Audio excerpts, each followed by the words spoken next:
दोस्तों अगर आप भी सूर्य कुमार यादव को टी20 का सबसे खतरनाक बल्लेबाज मानते हैं तो वीडियो को लाइक जरूर कीजिएगा। दोस्तों पहले ही टी20 में सूर्य कुमार यादव के बल्ले ने लगाई दहाड़, टीम इंडिया के विध्वंस के आगे थर थर कांपी अफ्रीका की धरती। आखिरी गेंद तक खेले गए महामुकाबले में टीम इंडिया ने रचा नया इतिहास। तो आखिर कैसे, जब आखिरी ओवर में जीत के लिए 19 रनों की दरकार थी, सूर्य और रिंकू ने अपनी खौफनाक बल्लेबाजी से अफ्रीका को खून के आंसू रुला दिए। ऐसा क्या हुआ इस महामुकाबले में जिसकी अंतिम गेंद तक कह पाना नामुमकिन था कि कौन मारेगा बाजी। दिलों की धड़कनें बढ़ा देने वाले इस जबरदस्त घमासान की पूरी हाईलाइट हम आपको दिखाएंगे, लेकिन उससे पहले आपको क्या लगता है रोहित, रिंकू और सूर्य में कौन सबसे खतरनाक शानदार बल्लेबाज है, नीचे कमेंट करके जरूर बताइएगा।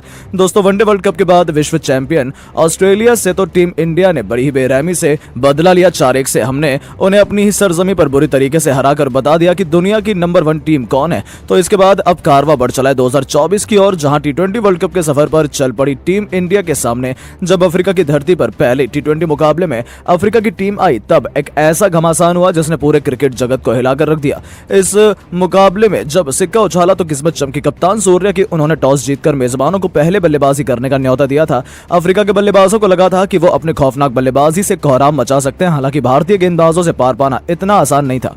पर दोस्तों शानदार फॉर्म में चल रही अफ्रीका की टीम डरबन के मैदान पर कुछ ऐसा कर जाएगी, इसकी उम्मीद तो शायद किसी ने भी नहीं की थी। पारी की शुरुआत करने आए हेनरी क्लासेन ने शुरू से ही भारतीय गेंदबाजों को रिमांड पर लेते हुए केवल 27 गेंदों में ही अपना तूफानी अर्धशतक पूरा कर भारतीय टीम के पसीने छुड़ा दिए थे। हालांकि राहत की बात यह थी कि दूसरी तरफ से अर्शदीप सिंह की आंधी ने अफ्रीका के टॉप ऑर्डर को तहस नहस कर दिया था। मुकेश के साथ मिलकर अर्शदीप ने एक के बाद एक लगातार 3 विकेट चटकाकर अफ्रीका की कमर तोड़ दी थी। एक समय तो ऐसा लगा था कि वो 100 रनों तक भी नहीं पहुंच पाएंगे, लेकिन उनके लिए मुश्किल की घड़ी में संकट मोचक बने उनकी टीम के सबसे बड़े खिलाड़ी और कप्तान एडन मार्करम। इस खिलाड़ी ने अपनी टीम को संभालने की जिम्मेदारी अपने कंधों पर उठाई और टीम इंडिया के गेंदबाजों की धज्जियां उड़ानी शुरू कर दी। अर्शदीप, मुकेश से लेकर कुलदीप यादव सभी की जमकर पिटाई करते हुए मार्करम ने भी केवल 28 गेंदों पर अपना अर्धशतक पूरा किया था। उसके बाद भी इस खिलाड़ी ने रुकना जरूरी नहीं समझा।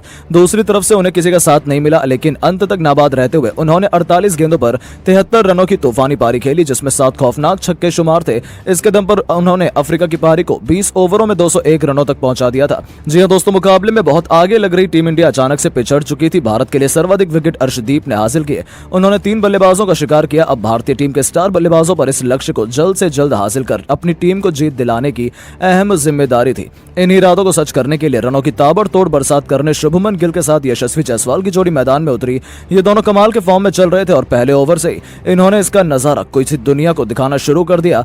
आपको बता दें, जहां एक तरफ यशस्वी ने आते ही पहली गेंद पर तूफानी छक्का बटोरकर अपना खाता खोला था, तो गिल ने भी शानदार कवर ड्राइव से चौका जड़कर अपनी पारी की शुरुआत की थी। इन दोनों का बल्ला पावर प्ले में जमकर गरजा। 6 ओवरों का बखूबी फायदा उठाते हुए उन्होंने अपनी टीम को 62 रनों तक पहुंचा दिया था। जीत की नींव बिछा दी गई थी। ऐसा लगा था कि अब तो टीम इंडिया को कोई हरा ही नहीं सकता है, लेकिन फिर होता है अफ्रीका की वापसी का शंखनाद। केशव महाराज ने आते ही लगातार 2 गेंदों पर पहले गिल तो फिर अगली गेंद पर यशस्वी को चलता कर भारतीय टीम को 2 करारे झटके दिए थे। गिल 38 रन बनाकर पवेलियन लौटे, तो वहीं यशस्वी ने भी 43 रनों का योगदान दिया था। तो वहीं अब अफ्रीका के गेंदबाजों ने अचानक से रनों में लगाम सी लगा दी थी। घातक गेंदों ने आक्रमण में भारतीय टीम पूरी तरह से बिखर गई थी। ऐसा लगा था कि भारत मैच में बहुत पीछे छूट चुका था। यहां से वापसी कर पाना नामुमकिन है, लेकिन टीम इंडिया की लाज बचाने के लिए फिर दहाड़ता है कप्तान सूर्य का बल्ला। जी हां दोस्तों, इस खिलाड़ी ने परिस्थितियों के हिसाब से संभल कर बल्लेबाजी की थी, लेकिन जैसे ही रिंकू सिंह मैदान में बल्लेबाजी करने आए, इन दोनों ने चौके छक्कों की ऐसी झड़ी लगाई कि अफ्रीका के साथ साथ पूरी दुनिया केवल देखती ही रह गई। मार्को जॉनसन ने लगातार 3 गेंदों पर 3 खौफनाक छक्के लगाकर सूर्य कुमार यादव ने 31 गेंदों पर अपना अर्धशतक पूरा किया। दूसरी तरफ से रिंकू भी उनका बखूबी साथ निभा रहे थे। इन दोनों के बीच पलक झपकते ही 80 रनों से भी अधिक की पार्टनरशिप हो चुकी थी और मुकाबले में टीम इंडिया वापसी कर चुकी थी। देखते ही देखते मैच अंतिम ओवर में पहुंच चुका था, जहां अभी भी जीत के लिए 19 रन चाहिए थे और मैदान में मौजूद थे भारत के 2 सबसे बड़े मैच विनर। दोस्तों अफ्रीका की तरफ से अंतिम ओवर लेकर आए थे लुंगी एंगिडी। वहीं पूरा स्टेडियम इन दोनों बल्लेबाजों के लिए नारे लगा रहा था। पहली गेंद पर रिंकू 2 रन ले पाए, दूसरी गेंद पर उन्होंने चौका जड़ दिया, तीसरी गेंद पर लुंगी ने उन्हें केवल सिंगल लेने दिया।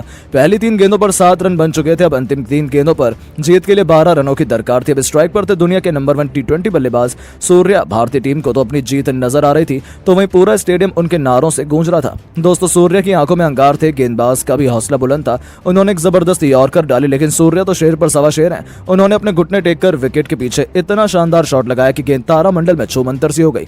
इस तूफानी छक्के की बदौलत मुकाबला अंतिम 2 गेंदों में चला गया था, जहां भारत को जीत के लिए 6 रन चाहिए थे, लेकिन बदकिस्मती से 5वीं गेंद डॉट बॉल हो जाती है। अब मैच पूरी तरह से फंस चुका था। अंतिम गेंद पर जीत के लिए एक बड़ा छक्का चाहिए था। इस बार भी गेंदबाज ने चालाकी दिखाई और सूर्या से उन्होंने गेंद को बहुत दूर फेंका, पर सूर्या से पार पाना उनके बस की बात नहीं थी। सूर्या ने रिवर्स स्वीप लगाते हुए एक चमत्कारी शॉट से गेंद को छक्के के लिए मारकर टीम इंडिया को अद्भुत जीत दिला दी थी। अफ्रीका के खिलाड़ी तो भरोसा ही नहीं कर पाए कि आखिर ये हुआ क्या है, लेकिन सूर्या ने एक बार फिर साबित किया कि आखिर क्यों वो दुनिया के नंबर 1 बल्लेबाज है, और अकेले ही उन्होंने अफ्रीका को तहस नहस करके रख दिया और तीनों मैचों में T20 सीरीज में 1-0 से बढ़त बना ली। लेकिन दोस्तों, अब आपको क्या लगता है कि सूर्या और रिंकू में कौन T20 का सबसे खतरनाक खिलाड़ी है? नीचे कमेंट बॉक्स में अपनी राय जरूर दें और खेल जगत से जुड़ी ऐसी धमाकेदार खबरों के लिए चैनल को सब्सक्राइब जरूर करें। धन्यवाद।